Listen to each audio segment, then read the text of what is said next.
Welcome to the Delmarva Almanac. Each week we connect you to the best of Delmarva. Like other almanacs, our aim is to tell you a little bit about our past, our present, and events in the near future. I'm your host, Dana Kester McCabe. For many in the U.S., Monday, Labor Day, is a day off to enjoy the company of friends and family at parades and picnics, or to rest up for the first days of the school year. Here on Delmarva, the holiday also signals the end of the lucrative summer tourist season. If you work in the hospitality industry, there is a good chance you will be working on Labor Day. You may even be putting in overtime because a number of your coworkers have returned to their school or year-round homes off the peninsula. The purpose of Labor Day is to honor all workers, their contributions to our society, and their rights to safety and fair pay. It became a federal holiday by an act of Congress, which was signed into law by Grover Cleveland in 1894. The legislation came about during a turbulent period when labor strikes were becoming more and more common and violent. The Pullman strike by railroad workers in Chicago resulted in deadly riots known as the Haymarket Massacre.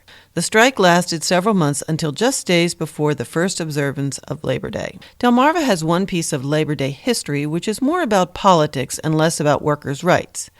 In 1938, President Franklin D. Roosevelt decided he was going to go on the campaign trail during midterm election primaries in support of candidates trying to oust incumbents in his own Democratic Party, who the president felt had not supported his New Deal legislation. He took a swing through the Delmarva Peninsula campaigning for David J. Lewis against U.S. Senator Millard E. Tydings. Throughout his trip, he was greeted with banners supporting Tydings, who was a popular conservative Democrat and independent thinker who had voted against certain key New Deal bills, including the Social Security Act.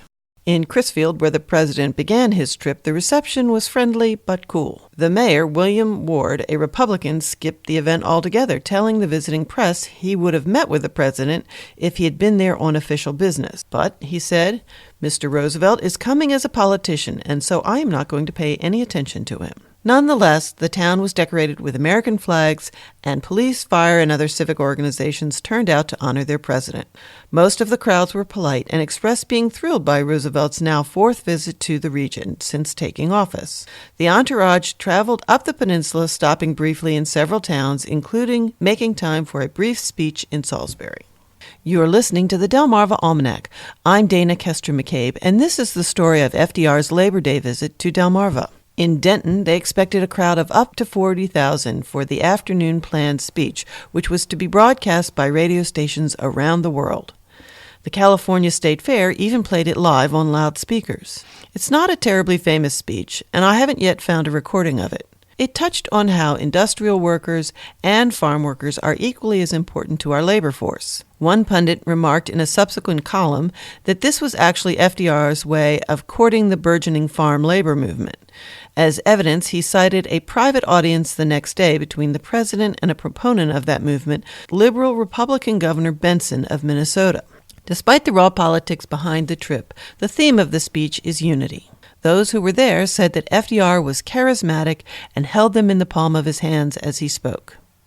He concluded his talk with these words: "The great test for us in our time is whether all the groups of our people are willing to work together for continuing progress. Such progress, I need hardly remind you, comes ultimately from the rank and file of our citizens, and through the representatives of their free choice. Representatives willing to cooperate, to get things done in the true spirit of give and take, not representatives who seek every plausible excuse for blocking action. What you do, what I do, what any man or woman may do, is of small moment compared with what the people do. In this effort to preserve our democracy and our union, I am confident that all who labor in the field and factory will carry on the good work, carry it through to a just and successful end." Those words still ring true today. Perhaps that is the lesson to be learned from looking back at this minor event in our local history. Despite the rough game of politics, and no matter how we are employed, ultimately we are all one community. Our future is our responsibility here on Delmarva and everywhere else. If you'd like to read the full text of the President's Labor Day speech in Denton, visit our website, delmarvaalmanac.com/history. Well, that's all for this edition of the Delmarva Almanac. We'd like to thank our community partners, the Friends of Delmarva Public Radio, the Community Foundation of the Eastern Shore, and underwriters, eatdrinkbuyart.com, for their help in bringing this program to you, our audience. Our theme music was provided by Brightside Studio. This show has been a Moonshell production.